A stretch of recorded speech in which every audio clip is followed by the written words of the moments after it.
Après avoir vécu 13 ans au Québec, Odette rentre en France à plus de 40 ans. Problème ici, ça devient vite la galère, elle ne trouve pas de travail. Rien de Charlotte aujourd'hui, c'est rare. Vous viviez avec quoi alors à l'époque? Bien, j'ai eu le chômage, j'ai eu le chômage fin de droit, j'ai eu le RMI, j'étais RMiste. Il y a 8 ans, dans un magazine pour chômeurs, voilà, bienvenue dans ma petite maison. Elle tombe sur un article expliquant la vente directe. C'est comme ça qu'elle s'est retrouvée à travailler chez Charlotte. Depuis, Odette a parrainé des bataillons de vendeurs et ça peut rapporter gros. Mon stock... Quand une vendeuse travaille seule, elle touche simplement un pourcentage sur ses ventes. Si elle en parraine d'autres, ses revenus seront plus importants parce que l'entreprise va lui verser une commission sur les ventes de chacun de ses filleuls. Si les filleuls parrainent à leur tour de nouveaux vendeurs, les commissions se multiplient. C'est ce qui est arrivé à Odette, qui aujourd'hui se retrouve à la tête d'un gigantesque réseau de commerciaux. Au total, je pense qu'il y en a plus de 400. Sur chaque nom là qui est inscrit sur cette liste, vous avez un petit pourcentage qui vous revient. Un petit pourcentage, tout à fait. Mais ces centaines de vendeurs, il faut les motiver, car ce n'est pas un métier facile. Si on se botte par les fesses tous les matins, on n'y va pas. D'ailleurs, on a une maladie qui est très connue dans ce métier, c'est la maladie de l'excusite. Il fait trop beau, on va pas travailler. Il fait froid, on va pas travailler. Les enfants ont ceci, on va pas travailler. On a toujours une excuse, c'est la maladie de l'excusite. Et ça, c'est la facilité. Et ça, on peut se planter comme ça si on... Complètement, parce qu'on a toujours une bonne raison pour pas y aller. Et vous en connaissez, vous, autour de vous, des vendeuses qui ont démarré et qui ça n'a pas marché? Plein. Odette, elle, a beaucoup travaillé.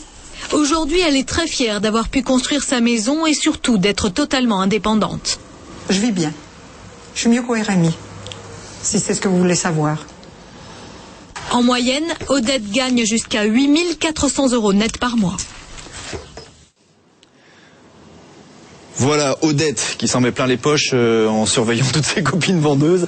J'ai pas assez d'éléments pour juger moi de son travail réel. Comment vous comprenez, vous, qu'elle gagne autant d'argent? 8 000 € là, système de pyramide. Décodez-moi ça. Non, c'est tout simplement un système qui fait qu'elle touche donc un pourcentage sur ses ventes et dirige donc une équipe de vendeuses qu'elle forme, qu'elle fait entrer dans le système et sur lequel elle perçoit un pourcentage. Donc en fait, elle perçoit une somme de sa propre activité, mais aussi de l'activité des personnes dont elle a la charge et l'encadrement. Et Odette qui a repris sa retraite et qui l'a bien mérité parce que l'excusite aiguë, c'est plus de son domaine. Maintenant, elle va se reposer. Pouvoir cumuler comme ça des emplois dans notre pays, c'est un phénomène courant. D'abord, est-ce que dit la loi précisément?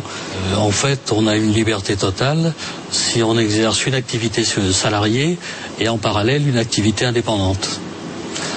Donc, a priori, là, on peut travailler 18 heures par jour. Rien ne vous l'interdit sur le plan de la réglementation. Après, c'est les lois physiques qui reprennent dessus. Comment vous avez réagi, vous, quand on dit travailler plus pour gagner plus, l'un et l'autre? Vous dites quoi, vous? Moi, je dis que tout est possible. Maintenant, il faut bien réfléchir à ce que l'on met derrière.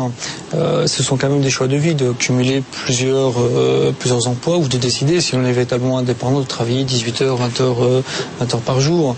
Maintenant, même pour un salarié, travailler, faire 3-4 heures supplémentaires pour gagner plus, si cet argent doit partir dans le paiement d'une nounou pour faire garder ses enfants, quel est ce fameux pouvoir d'achat, cet argent que l'on a gagné en plus, où est-ce qu'il est parti, qu'est-ce qu'on en a fait, est-ce qu'on a tiré un véritable bénéfice?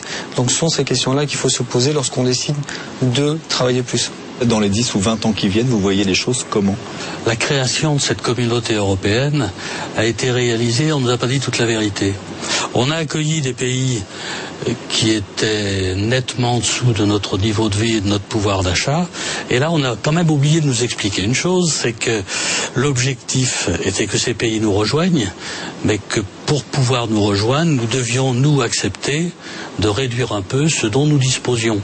En gros, s'il y en a un qui est à 100, l'autre à 60, on va s'associer, ça fera du 80 avant de repartir et de progresser. C'est difficile. Et il faut être conscient que notre pouvoir d'achat et notre niveau de vie n'ira pas en progressant de façon spectaculaire dans les années à venir. J'aurais tendance à dire que la progression reprendra quand tous les pays de l'Union européenne seront au même niveau. Merci beaucoup, merci à tous les deux. On va se quitter là-dessus. Je rappelle pour ceux qui veulent en savoir davantage que votre livre s'appelle Fiscalité, placement et réduction d'impôts. C'est tout un programme. Merci beaucoup, portez-vous bien, à la semaine prochaine.